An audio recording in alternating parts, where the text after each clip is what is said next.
Saudações, são 9h31 e fazem 30 graus aqui em Goiás. O dia já começou muito quente. E, na verdade, para mim ele já começou faz tempo, porque nós já fizemos algumas gravações e agora eu estou indo para casa da dona mãe fazer a definitiva, certo? Seguinte, gente, nós pensamos em como trazer alguns temas que são um pouco polêmicos, de maneira que nós não pareçamos esses malucos de WhatsApp, ou não pareça que a gente está abanando, né, discurso extremista de direita. Na verdade, essa preocupação de deixar determinadas pautas desconfortáveis, eu creio que ela é proposital. Uma ótima maneira de você evitar ser confrontado é atribuir o confronto a pessoas desprezíveis. Então, alguns grupos, os identitaristas, wokeístas, foram mestres nisso, conseguiram essa proeza. Normalmente, quem os critica recebe a pecha de direitista, de reaça, homofóbico, transfóbico, misógino, racista, fascista. Fascista é utilizado com muita facilidade por esse povo. Então, fica difícil estabelecer uma crítica, porque você já tem que se preparar para receber pedra.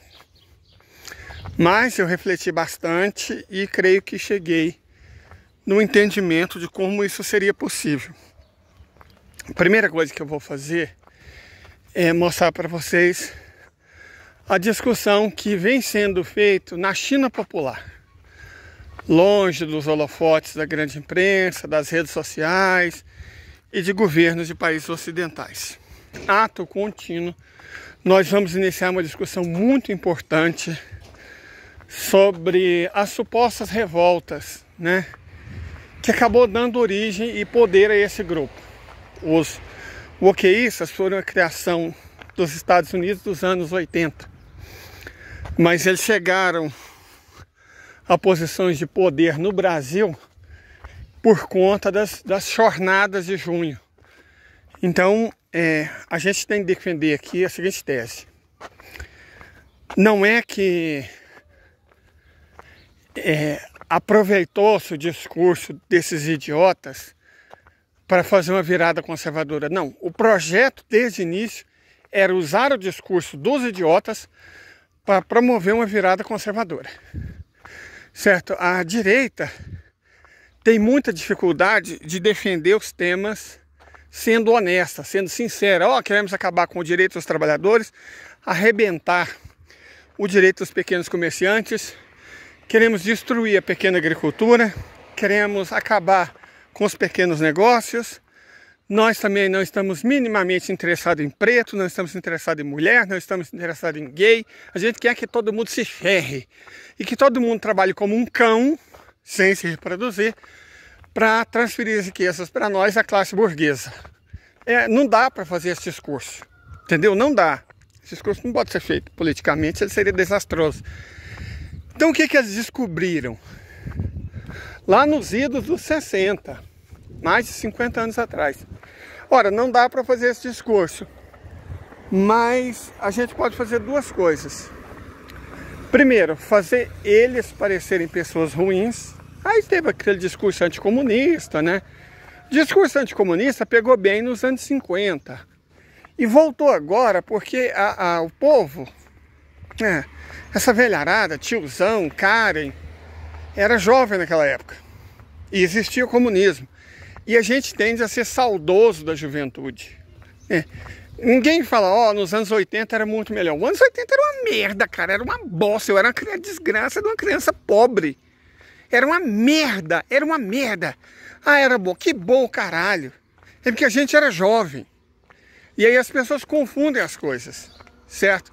Então essas pessoas, cresceram numa época em que você tinha que combater o comunismo, né? Todo mundo combatia o comunismo.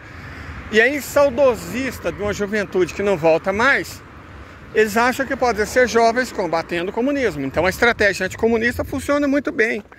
para pegar tiozão do Zap, a Karen, né? Esse povo, ele cai muito facilmente nessa balela porque confunde uma coisa com a outra, certo? Outra coisa que você pode fazer também, para disfarçar esse discurso de direita, ou pelo menos essa prática que favorece a direita, é pintar tudo de verde, de rosa ou de Cristo. Ontem nós explicamos como, ao pintar arbitrariedades de verde, você torna elas palatáveis, certo? Hoje nós vamos tratar do oqueísmo, que é como é que você torna o discurso capitalista palatável, pintando ele de colorido. E tudo dando certo, amanhã nós vamos explicar como o verniz de Cristo é aplicado para defender as maiores obscenidades. Então a estratégia do grande capital é essa: ele não pode se defender, ele não pode defender as suas ideias. Não rola mesmo. Porque por mais que as pessoas sejam burrinhas, e elas são, gente, pode ter certeza absoluta disso, elas são burras. Elas não são tanto assim não. Elas entendem que se a direita, né, pegar um discurso, só vamos acabar com o pobre, vamos acabar com o preto, vamos acabar com petista, vamos acabar com indígena, vamos acabar com gay, vamos acabar com mulher, com pequeno comerciante, com todos os pequenos negócios, com pequeno proprietário de terra. Bom, você vai ter que querer acabar com todo mundo. Por mais que a pessoa não tenha consciência de classe, e por mais que não haja um conceito interessantíssimo, que é o de subconsciente de classe, no fundo, as pessoas sabem de que lado elas estão. Então, se a direita deixar isso muito claro, até essas pessoas vão perceber, e aí não vai apoiar o discurso de direita. Então é como eu disse, pinta o discurso de direita de verde, pinta o discurso de direita de rosa, de colorido, pinta o discurso de direita como se fosse cristão.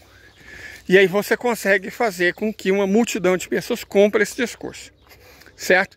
Mas essa tem sido a estratégia no Ocidente, no capitalismo. Como eu disse, ela é disruptiva, ela não visa construir, ela visa destruir. E ela está conseguindo destruir o Ocidente com isso, certo? Mas essa é outra discussão. O que a gente vai mostrar agora é que enquanto isso estava acontecendo, a China, que conseguiu erradicar a miséria, estava discutindo outras coisas. Perfeito? E depois sim a gente começa a nossa discussão muito importante sobre os revoltadinhas. Tranquilo? Eu espero que vocês... Eu não sei se dá para dizer o termo se divirtam, né? Mas que pelo menos vocês reflitam sem sofrer.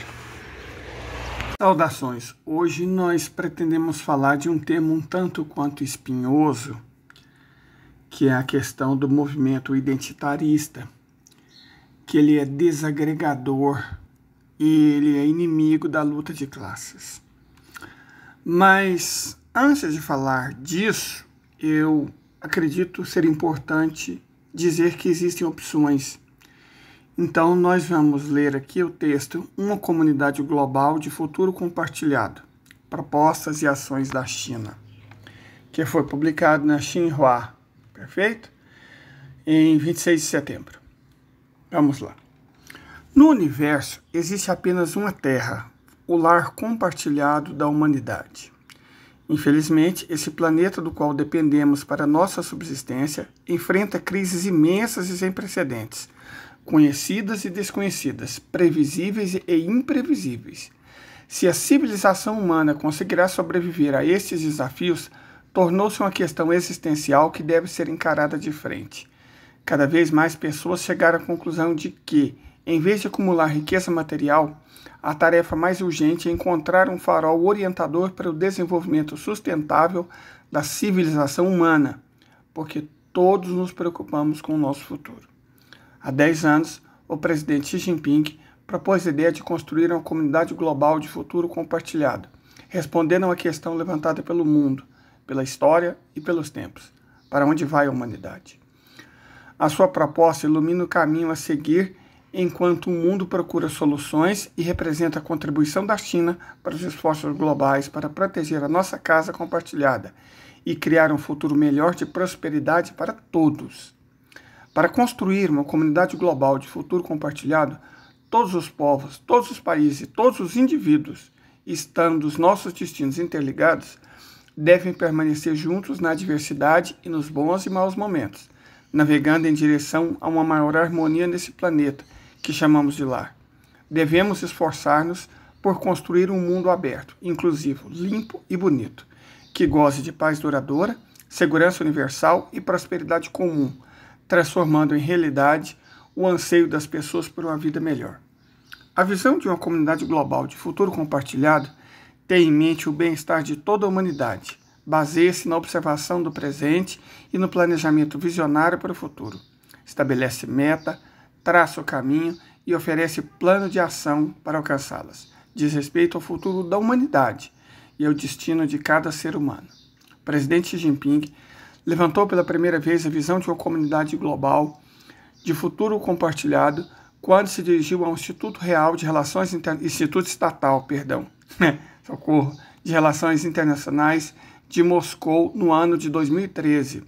Foi exatamente o ano que nós tivemos as nossas revoltas, as jornadas. Mas disso a gente fala mais na frente. Vamos continuar com a leitura. Ao longo da última década, essa tem sido constantemente enriquecida. Ele concretizou com uma proposta de 5 pontos. Os 5 pontos são: primeiro, devemos construir parcerias nas quais os países se tratem como iguais, participar de consultas alargadas e melhorar a compreensão mútua. Segundo, devemos criar um ambiente de segurança caracterizado por equidade, justiça, esforços conjuntos e interesses partilhados. Terceiro, devemos promover um desenvolvimento aberto, inovador e inclusivo, que beneficie a todos. Quarto, deveríamos aumentar os intercâmbios entre civilizações para promover a harmonia, a inclusão e o respeito pelas diferenças. E quinto, deveríamos construir um ecossistema que coloque a mãe natureza e o desenvolvimento verde em primeiro lugar. Em seu discurso no debate geral da 70ª sessão da Assembleia Geral da ONU em 2015, Xi Jinping propôs ainda 5 objetivos para o mundo, que são: construir um mundo de paz duradoura através do diálogo e da consulta, construir um mundo de segurança comum para todos através de esforços conjuntos, construir um mundo de prosperidade comum através de uma cooperação vantajosa para todos, construir um mundo aberto e inclusivo através de intercâmbios e aprendizagem mútuos e tornar o mundo mais limpo e mais bonito, perseguindo um desenvolvimento verde de baixo carbono.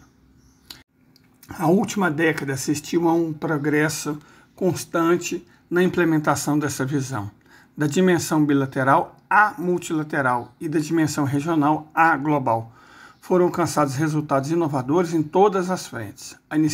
A iniciativa Cinturão e Rota, a iniciativa de desenvolvimento global, a iniciativa de segurança global e a iniciativa de civilização global criaram raízes e produziram frutos, trazendo prosperidade e estabilidade ao mundo e criando benefícios substantivos para todas as pessoas.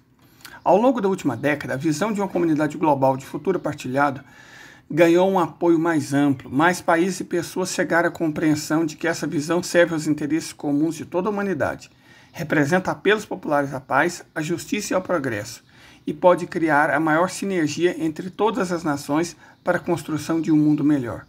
É agora amplamente reconhecido na comunidade internacional que a visão nada tem a ver com interesse próprio e protecionismo. Em vez disso, ao apresentar a visão da China sobre o curso do desenvolvimento humano, confronta o pensamento hegemônico de certos países que procuram a sua supremacia. É, portanto, de grande importância promover a solidariedade e a cooperação entre todos os países e criar um futuro melhor para toda a humanidade. Mas a gente tem que fazer algumas considerações. E uma das mais interessantes foi feita por Chris Hedges, que foi apresentado, no Outras Palavras, um site que eu recomendo bastante, na tradução do Antônio Martins. Ele começa dizendo o seguinte: houve uma década de revoltas populares de 2010 até a pandemia global de 2020. Essas revoltas abalaram os alicerces da ordem global. Elas denunciaram a dominação corporativa e as políticas de austeridade e exigiram justiça econômica e direitos civis. Houve levantes supostamente populares na Grécia, Espanha, Tunísia, Egito, Bahrein, Iêmen, Síria, Líbia, Turquia, Brasil, Ucrânia, Hong Kong, Chile e durante a Revolução da Luz na Coreia do Sul. Políticos desacreditados foram expulsos do cargo na Grécia, na Espanha, na Ucrânia, na Coreia do Sul, no Egito, no Chile e na Tunísia. Nos Estados Unidos, os acampamentos Occupy estenderam-se por 59 dias. A reforma, ou pelo menos a promessa dela, dominou o discurso público. Parecia heraldar uma nova era. Então veio a reação. As aspirações dos movimentos populares foram esmagadas. O controle estatal e a desigualdade social se expandiram. Não houve mudanças significativas. Na verdade, na maioria dos casos, as coisas pioraram. A extrema-direita emergiu triunfante. O que aconteceu? Como uma década de protestos em massa que parecia prenunciar uma abertura democrática, um fim à repressão estatal, um enfraquecimento da dominação das corporações globais e instituições financeiras e uma era de liberdade se transformou em um fracasso humilhante. O que deu errado? Como os banqueiros e políticos odiados conseguiram manter ou recuperar o controle? Quais são as ferramentas eficazes para nos livrarmos da dominação corporativa? Vincent Beebs, em seu novo livro If We Burn, The Mass Protest Decade and the Marching Revolution, Se Tocarmos Fogo, a década dos protestos em massa e a revolução que faltou, relata como as coisas falharam em vários aspectos. Os tecno-otimistas, que asseguravam que as novas mídias digitais eram uma força revolucionária e democratizante, não previram que os governos autoritários, as corporações e serviços de segurança interna poderiam aproveitar-se de plataformas digitais e transformá-las em instrumentos de violência em massa, censura e canais de propaganda e desinformação. As plataformas de redes sociais que tornaram os protestos populares foram em seguida usadas contra as pessoas. Muitos movimentos em massa, por não implementarem estruturas organizacionais hierárquicas, disciplinadas e coerentes, foram incapazes de se defender. Nos poucos casos em que movimentos organizados alcançaram poder, como Grécia e Honduras, os financiadores internacionais e as corporações conspiraram para retomar as rédeas de forma impiedosa. A Grécia que eu diga, né? Agora estão pensando numa jornada de trabalho de 78 horas semanais. Na maioria dos casos, a classe dominante rapidamente ocupou os vazios de poder criado por esses protestos. Eles ofereceram novas marcas para repaginar o antigo sistema. Essa é a razão pela qual a campanha presidencial de Barack Obama nos Estados Unidos em 2008 foi considerado o caso de marketing do ano pela Advertising Age. Ganhou o voto de centenas de profissionais de marketing, chefes de agências e fornecedores de serviços de marketing reunidos na conferência anual da Associação Nacional de Anunciantes dos Estados Unidos. Superou concorrentes como a Apple. Os profissionais sabiam. A marca Obama era o sonho de um profissional de marketing. Inclusive, ele ganhou um prêmio Nobel da Paz e foi um dos mais sanguinários governantes dos Estados Unidos dos últimos 50 anos, né? Pelo que ele fez no Afeganistão, pelo que ele fez no Iraque, pelo que ele fez na Síria, pelo que ele fez na Líbia, enfim. Com muita frequência, os protestos se assemelhavam a flash mobs. As pessoas reuniam-se em espaços públicos e criavam um espetáculo midiático, em vez de se envolverem em um desafio organizado e prolongado do poder. Guy Debord captura a futilidade desses espetáculos protestos em seu livro A Sociedade do Espetáculo. Observa que a era do espetáculo significa que os enfeitiçados por suas imagens estão moldados por suas leis. Anarquistas e antifascistas, como os Black Bloc, quem não lembra deles, muitas vezes quebravam janelas, jogavam pedras na polícia e viravam e incendiavam os carros. Atos aleatórios de violência, saques e vandalismo eram justificados na linguagem do movimento, como componentes de uma insurreição espontânea. Espontânea, né? Wikileaks mostrou o quanto que espontâneo foi isso. Essa pornografia da violência encantou a mídia, muitos do que a praticaram e, coincidentemente, a classe dominante, que a usou para justificar ainda mais repressão e demonizar os movimentos de protesto. A falta de teoria política levou os ativistas, movimento Passe Livre, a usarem a cultura popular, filmes como V de Vingança como pontos de referência. Você viu tanto que esse povo era idiota. As ferramentas muito mais eficazes e politizadoras das campanhas educacionais de bases, greves e boicotes, foram ignoradas ou marginalizadas, como Karl Marx havia compreendido. Aqueles que não podem se representar serão representados.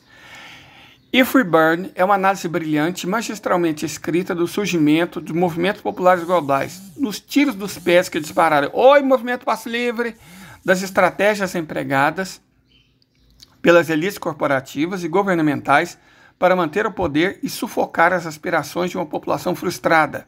Também especula sobre as táticas dos movimentos populares devem empregar caso queiram realmente lutar com sucesso. Na década de protestos em massa, explosões na rua criaram situações revolucionárias, muitas vezes por acidente, escreve Bivens, mas faltam protestos recursos para aproveitar a situação revolucionária, e esse tipo específico de protesto acaba se tornando débil. Os ativistas experientes entrevistados por Bivens ecoam esse ponto. Organizem-se, diz Hossam Bagati, o defensor egípcio dos direitos humanos, a BEV, no livro. Crie um movimento organizado e não tenham medo de representação. Achávamos que a representação era elitismo, mas na verdade é a essência da democracia.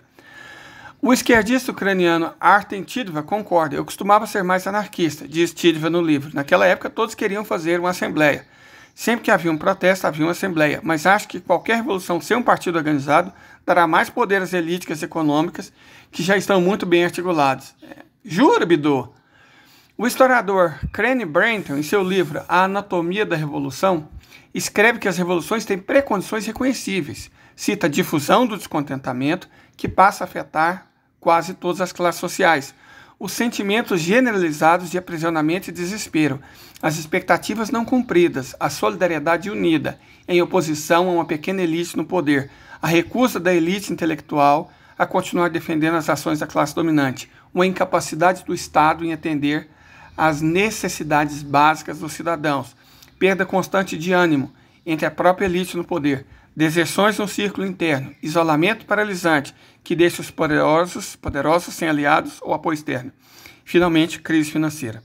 As revoluções sempre começam, escreve Brenton, fazendo demandas impossíveis, cujo atendimento significaria o fim das antigas configurações de poder. Mas, mais importante, os regimes despóticos sempre entram em colapso interno primeiro, uma vez que as seções do aparato governante, polícia, serviço de segurança, judiciário, mídia, burocratas não obedecem mais às ordens, não atacam, encarceram ou atiram nos manifestantes, o antigo regime desacreditado paralisa-se e entra em fase terminal. Mas essas estruturas internas de controle raramente vacilaram durante a década dos grandes protestos. Elas podem, como no Egito, ter se voltado contra os líderes do antigo regime, mas também trabalharam para minar os movimentos populares e suas lideranças.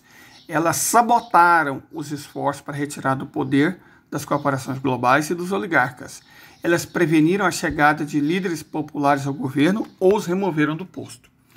A campanha cruel travada contra Jeremy Corbyn e seus apoiadores de 2017 a 2019, quando ele liderou o Partido Trabalhista do Reino Unido nesse período, foi orquestrada por membros do próprio partido, por corporações, oposição conservadora, comentaristas, celebridades e a imprensa mainstream. Essa máquina ampliou os assassinatos de reputação feitos por membros do Exército Britânico e seu serviço de segurança. Sir Richard Dearlove, ex-chefe do MI6, o Serviço Secreto de Inteligência do Reino Unido, advertiu publicamente que o líder trabalhista representava um perigo real para o nosso país. Organizações políticas disciplinadas não são, por si só, suficientes, como nos provou o governo da esquerda Syriza na Grécia. Se a liderança de um partido anti-establishment não estiver disposta a romper com as estruturas de poder existentes, ela será ou cooptada ou esmagada, quando as suas demandas forem rejeitadas pelos centros de poder reinantes. Em 2015, a liderança do Syriza estava convencida de que, se rejeitasse o novo programa de resgate, os credores europeus cederiam diante da agitação financeira e da política generalizada, como observou Kostas Lapavistas, ex-deputado do Syriza e professor de economia da Escola de Estudos Orientais e Africanos da Universidade de Londres em 2016. Críticos bem-intencionados apontaram repetidamente que o euro tinha um conjunto rígido de instituições com sua própria lógica interna, e essas rejeitariam de pronto as demandas para abandonar a austeridade e anular a dívida, explicou Lapavistas. Além disso, o Banco Central Europeu estava pronto para restringir a provisão de liquidez aos bancos gregos, sufocando a economia, e o governo do Syriza com ela. E foi exatamente o que aconteceu. As condições do país tornaram-se cada vez mais desesperadoras à medida que o governo consumia as reservas de liquidez. Os bancos ficavam perdendo depósitos aceleradamente e a economia mal se movia, escreveu Lapavistas. O Syriza é o primeiro exemplo de um governo de esquerda que não apenas foi incapaz de cumprir suas promessas, mas também adotou o programa da oposição na íntegra. Tendo sido incapaz de obter qualquer compromisso da Troika, Banco Central Europeu, Comissão Europeia e FMI, o Syriza adotou uma política severa de superávites orçamentários, aumentou os impostos, vendeu bancos e fundos especulativos, privatizou aeroportos e portos e está perto a cortar aposentadorias. O novo resgate condenou uma Grécia afundada na recessão a um declínio de longo prazo, pois as perspectivas de crescimento são fracas, os jovens educados estão imigrando e a dívida nacional pesa muito, escreveu em 2008. O Syriza fracassou não porque a austeridade seja invencível, nem porque a mudança radical seja impossível, mas porque, miseravelmente, não estava disposto nem preparado para desafiar o euro. Observou Lapavistas. A mudança radical e o abandono da austeridade na Europa exigem confronto direto com a União Monetária em si, com o Banco Central Europeu, evidentemente. O sociólogo americano e iraniano Azef Bayat, que Bevins observou ter vivido tanto a Revolução Iraniana de 79 em Teherã quanto o Levante de 2011 no Egito, distingue entre as condições subjetivas e objetivas para as revoltas da Primavera Árabe, que eclodiram em 2010. Os manifestantes podem ter se oposto às políticas neoliberais, mas também foram moldados, ele argumenta, pela subjetividade neoliberal. Faltava às primaveras árabes o tipo de radicalismo em perspectiva histórica e econômica que marcou a maioria das revoluções do século XX, escreveu Bayat em seu livro Revolução Sem Revolucionários, Compreendendo a Primavera Árabe. Ele disse: ao contrário das revoluções na década de 70, que defendiam um poderoso impulso socialista, anti-imperialista, anticapitalista e de justiça social, os revolucionários árabes estavam muito mais preocupados em questões amplas de direitos humanos, responsabilidade política e reforma legal. As vozes predominantes, tanto islâmicas quanto seculares, acreditavam e aceitavam o livre mercado, as relações de propriedade e a racionalidade neoliberal sem críticas, sustentavam uma visão de mundo acrítica que apenas prestava homenagem às preocupações genuínas das massas por justiça social e redistribuição. Como Bevins escreve, uma geração de indivíduos criados para ver tudo como se fosse uma empresa foi desradicalizada, passou a ver essa ordem global como natural e tornou-se incapaz de imaginar o que é necessário para realizar uma verdadeira revolução. Steve Jobs, executivo da Apple, morreu em outubro de 2011, enquanto ocorria o acampamento do Corp no Zuccotti Park. Para minha consternação, várias pessoas do acampamento queriam fazer uma homenagem em sua memória. Olha que loucura! As revoltas populares, escreve Bevins, fizeram um trabalho muito bom em abrir brechas nas estruturas sociais e criar vazios políticos, mas os vazios de poder foram rapidamente preenchidos no Egito pelo Exército, no Bahrein pela Arábia Saudita, pelo Conselho de Cooperação do Golfo, e em Kiev por nazistas, Na Turquia, foi eventualmente preenchido por Recep Tayyip Erdogan. Em Hong Kong, felizmente, foi Pequim. Bom, a gente vai falar mais um pouco sobre isso. Ok. Esse vídeo deixou claro muita coisa que a gente pensa. Isso é importante porque se a gente não tiver referências teóricas mínimas para nos chamar de maluco, de conspiracionista, a distância é 1 milímetro. Porque quando você não consegue atacar o argumento, o ataque é ad hominem. Vocês podem ter certeza absoluta disso. Se vocês usarem um bom argumento e a pessoa não conseguir contrapô-lo, ela vai atacar você. Isso aconteceu muitas vezes comigo, já fui cancelado 2 vezes. E, engraçado, nenhuma das 2 vezes por gente da direita. As 2 vezes por gente supostamente de esquerda. E é sobre isso que a gente tem que falar. Antes vamos fazer uma análise histórica, Porque gostamos do método materialista histórico dialético. O que aconteceu no período das grandes revoltas, 2010 até 2020, as revoluções coloridas, o não vai ter Copa, movimento passe livre, golpe na Dilma, sabe, todas essas coisas, não foi inédito, já havia acontecido antes, no fim dos anos 60, a contracultura. Certo? O maio de 68 francês, 68 dos Estados Unidos, 68 aqui no Brasil. E eu gostaria de começar comentando exatamente sobre isso. Esses movimentos. O nosso grupo na rede, que começa com P e termina com GRAM, ele é muito bom porque o nível do debate é alto. Então, o contraditório que eu encontro lá é de excelente qualidade e me coloca para refletir. Em que sentido? A revolta, as revoltas, e a palavra-chave é revolta, tanto 2013 quanto a Primavera Árabe, quanto revoluções coloridas, não são revoluções, né, são revoltas, quanto o Maio de 68 francês, o nosso 68, o 68 dos Estados Unidos, não foram revoluções. Então a primeira coisa é deixar isso muito claro, não foram revoluções, foram revoltas. E diferente da revolução, a revolta serve ao sistema. Entende? Diferente da revolução, a revolta serve ao sistema. Isso pode parecer um contrassenso, mas como assim a revolta serve ao sistema? Gente, isso está muito fácil de ser compreendido. Vamos pegar, por exemplo, o Maio de 68 francês, né? Daniel Cohn-Bendit, todo aquele povo, Azul de Paris, né? Mundo Novo. Gente, tudo burguesinho, tudo burguês safado.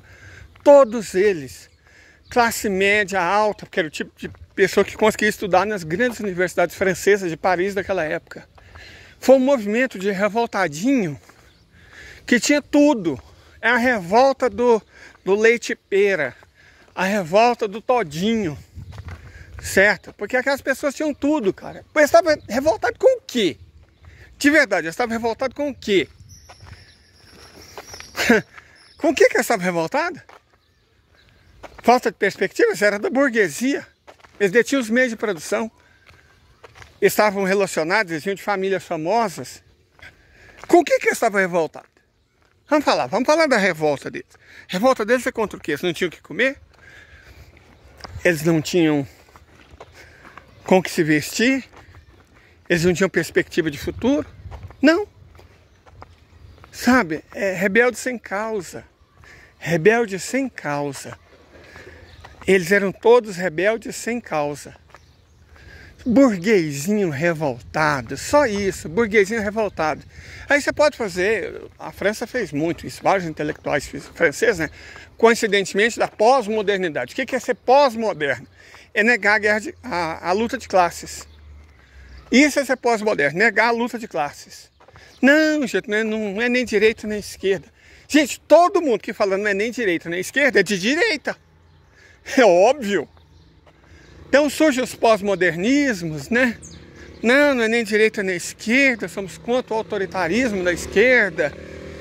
Gente, se você é contra o autoritarismo da esquerda, você é a favor de quê? Da direita. Qual que é a dificuldade de entender isso? Ah, mas a gente queria uma esquerda libertária. Em 2800 talvez, né? Porque não tem como ter uma esquerda libertária na porra do mundo dominada por estados nacionais e grandes corporações. Isso é óbvio. É igual você querer mergulhar. Ah, eu quero mergulhar a 1000 metros de profundidade, mas eu não quero usar batiscafo.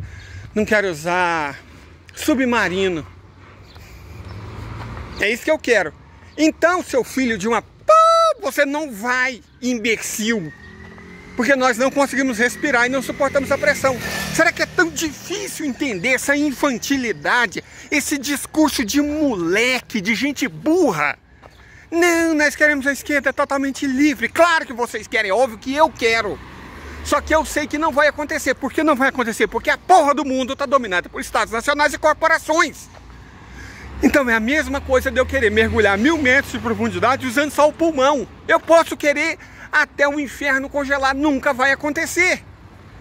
Então esses imbecis, esse monte de imbecil, de burguês imbecil, essa cambada de intelectual falsa, mentirosa, burra, traiçoeira, vendendo a ideia de uma pós-modernidade baseada nem direita nem esquerda, somos a favor da liberdade, contra todas as formas de opressão, sabendo que existe a porra dos estados nacionais e das corporações oprimindo todo mundo e que não tem jeito de alcançar nada disso enquanto as grandes corporações e os estados existirem. Eles vieram com esse discursinho que seduziu muita gente, certo? Fazia sentido para aqueles burguesinhos brancos de merda, para aqueles franceses de bosta. Ah, eu tô revoltadinho, eu tô muito revoltado. E aí você derruba o Charles de Gaulle, né?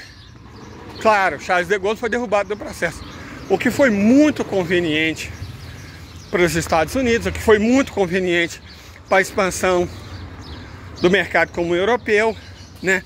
Foi muito conveniente por fim da soberania dos Estados europeus, por início de dominação dos Estados europeus pelos americanos. Olha que coincidência, gente. Derrubar o sistema eles não conseguiram não, mas derrubaram Charles de Gaulle e qualquer perspectiva de soberania da Europa. Nossa, mas quem poderia imaginar, não é? Quem poderia imaginar? Então essa gente não me engana. Aqui no Brasil, foi lá os nossos intelectuais, nossos grandes artistas, lutar pela liberdade. O que eles conseguiram? AI-5. Nos Estados Unidos, o que eles conseguiram? Neoliberalismo. Fim de Bretton Woods. Intensificar a guerra do Vietnã. Então você fortalece o poder dos banqueiros, fortaleceu o poder do complexo industrial militar, fortaleceu a dominação dos Estados Unidos no mundo, fortaleceu a ditadura. Com esse discursinho babaca. Ai, nem direita nem esquerda, nós queremos liberdade. Com esses intelectuais de merda. Ai, a gente é tão pós-moderno. A gente tem que superar essa falsa dicotomia entre direita e esquerda. Aham, claro que vocês têm que superar. É óbvio, né? Para vender a realidade da exploração da mídia, da direita, das grandes corporações e dos estados nacionais. Então é óbvio, né, que vocês tinham que fazer isso. Senhores intelectuais, senhorita juventude revoltada. Então isso já tinha acontecido. E os Estados Unidos colheram frutos excepcionalmente bons. Eles destruíram a soberania da Europa, certo? Destruíram a soberania da Europa. Eles fortaleceram a própria luta, porque nem direita nem esquerda, mas somos totalmente contra o stalinismo. Ou seja, é um discurso de direita, cara. Você combate as corporações, mas nunca cita o nome delas. É só as corporações. Você finge que combate o capitalismo, mas nunca chama o capitalismo pelo nome. Você só diz sistema. O sistema é mau. O Renato Russo, acho que foi um cara que percebeu isso. Quando ele escreveu ironicamente, o sistema é mau, mas minha turma é legal. Renato Russo, cara, ele tinha uma sacada. Certo? Ele percebeu a fraqueza do discurso desses idiotas. O sistema é mau, mas minha turma é legal. Você não chama o sistema pelo nome. Cazuza chamava. Cazuza era outro, só que bem melhor. Cazuza entendi, quando ele falava a piscina cheia de ratos e as ideias que não correspondiam aos fatos. Cazuza entendia muito bem. Certo, mas muito bem mesmo. Enfim. Todos esses movimentos, a chamada contracultura, e gosto dessa palavra, contracultura, eles foram ótimos para minar a cultura. E o engraçado, eu estou sendo irônico, não foi engraçado. E o engraçado desse negócio de contracultura é que a cultura realmente foi destruída. A cultura da vivência, a cultura da cooperação, a cultura da vizinhança, essas culturas todas foram destruídas. Foi substituído pelo consumismo. A identificação passou a ser no consumo. Porque quando você perde as suas raízes, é quase como se fosse assim, vou fazer uma analogia. Quando você perde as suas raízes, e o que eu estou falando agora é verdade. As raízes formam uma rede dentro do solo, eu trabalho com isso. Certo? Inclusive, para sem terra, quilombola, indígena, essas coisas assim, eu dou consultoria de graça. Para as raízes, estabelece uma vasta rede de comunicação no subsolo que permite às plantas cooperarem. E incrivelmente elas cooperam. Certo? As plantas cooperam entre si. A floresta não é um conjunto de árvores. A floresta é um conjunto interconectado de fungos, através das raízes, árvores e animais. Certo? É todo um conjunto. O que a pós-modernidade, o que a contracultura fez? pegou cada uma dessas árvores e plantou em vasos. Entenderam? Cada uma dessas árvores que formavam juntas uma floresta, conectada pelas raízes, passou a ser colocada em vasos. E aí não é mais possível a conexão pelas raízes. Qual que é a forma de comunicação possível quando você é colocado em vaso? Você tem que aparecer, né? Você precisa aparecer. Aí como é que você aparece?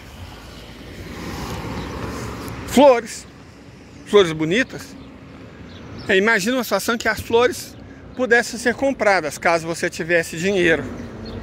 E aí pronto, nós explicamos o mundo pós-moderno. As raízes que interconectavam toda uma ampla comunidade foram substituídas por vasos individuais. O seu tamanho vai depender do vaso no qual você foi colocado. E os vasos têm marcas. Tem vasos de marcas muito elegantes, certo? Tem vasos finamente trabalhados. Não é igual a floresta em que todos são iguais, né? Ressalvadas algumas diferenças. Não. A qualidade do seu vaso vai depender muito. E você vai ser reconhecido pelo seu vaso e pelas suas flores, pela quantidade de adubo que você recebe. Você torna a sociedade um antro de indivíduos. Na sociedade nós temos uma coisa sinérgica extraordinária, que a soma do todo é muito maior do que as partes. Isso é sinergia. Mas quando você substitui as sociedades por um conjunto de indivíduos, a soma de todos é menor do que o conjunto. Entendeu? Não sei se eu consegui explicar bem. Essa barulheira me incomoda. Eu tenho autismo. Só um momento. Vamos tentar novamente reformular. O neoliberalismo, as ideias que triunfaram depois das revoltas. Peraí, só um momento. Peraí, gente, eu vou comprar essas frutas. Bom, compramos as frutinhas e agora a gente vai continuar. Explicando novamente com calma, para ficar claro. Numa floresta existe uma força sinérgica, o que faz com que o conjunto seja mais forte do que a soma dos indivíduos. O conjunto é a sociedade. O que produz essa soma sinérgica é a cultura, certo? Parte daquilo que Karl Marx chama de superestrutura. Os pró-capitalistas foram muito eficientes em destruir isso e transformaram contracultura numa coisa boa. Entenderam? Contracultura virou sinônimo de uma coisa boa, de algo elogiável. Contracultura. Porque a cultura é isso, a cultura é aquilo. É machista, é opressor e não sei o quê. Vamos fazer uma coisa contra a cultura. E eles conseguiram fazer com que isso parecesse algo bom. Como resultado, tivemos a destruição da floresta, né? Estou trabalhando em analogia, que se comunica por uma ampla rede de fungos através das raízes. A raiz, no caso, é muito simbólica, né? Por um conjunto de vasos, cada árvore, cada arbusto dentro de um vaso, cuja qualidade variava em função da posse, né? Sem poder se comunicar pelas raízes, essas plantas, as pessoas, né? No caso da nossa analogia, passou a se comunicar pelas flores. Vaidade, né? Você tem mais, mostra mais. E mais do que isso, criou-se uma espécie de antissinergia, no qual o conjunto, não tinha mais sociedade, vamos chamar o conjunto de indivíduos, tem um poder bem menor do que a soma do poder de todos os indivíduos. Então a contracultura, que é vendida como se tivesse sido uma coisa boa, uma coisa massa, olha que moderno, olha que sei lá o quê, cara, foi trágico. Foi trágico. E quem mais sofreu foi exatamente a luta dos trabalhadores. Então, não é que eu estou falando que o Maio de 68, as revoltas e tal, foi feito por pessoas sem consciência de classe. Sim, foi feito por pessoas sem consciência de classe, é óbvio isso.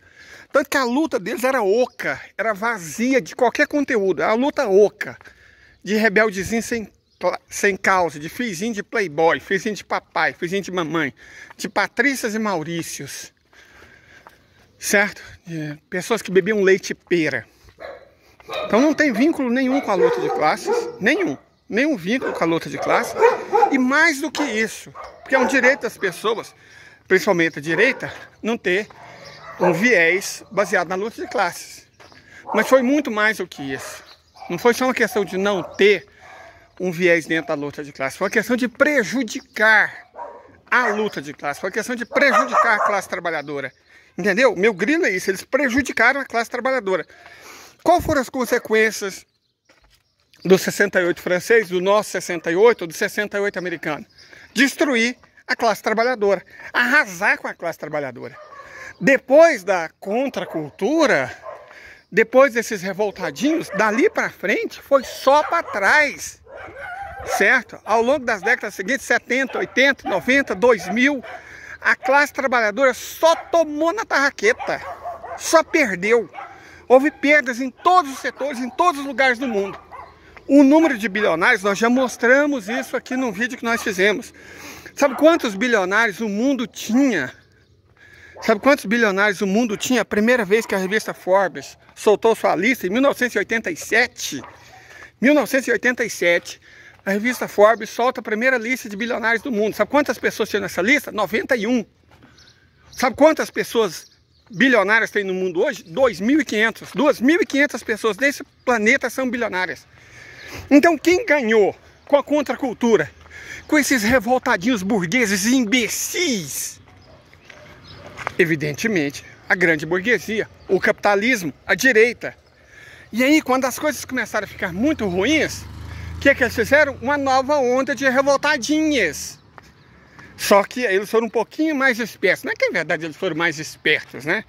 É que as pessoas não caem no mesmo golpe duas vezes, mais burras que elas sejam. Aí inventou o wokeísmo, o identitarismo. Em resumo, o psolismo. O psolismo. Se junta os trotskistas, né, que sempre foram contra-revolucionários, em qualquer lugar do mundo. O Mao Zedong deixa claríssimo. Ho Chi Minh deixa claríssimo que só conseguiram fazer a Revolução Vietnamita e a Revolução Chinesa porque eles se livraram dos trotskistas. Certo? Então o trotskismo sempre foi contra-revolucionário. Você junta o trotskismo com uma classe intelectual oca também, né? Oca, que surgiu na pós-modernidade, nós já explicamos isso agora mesmo.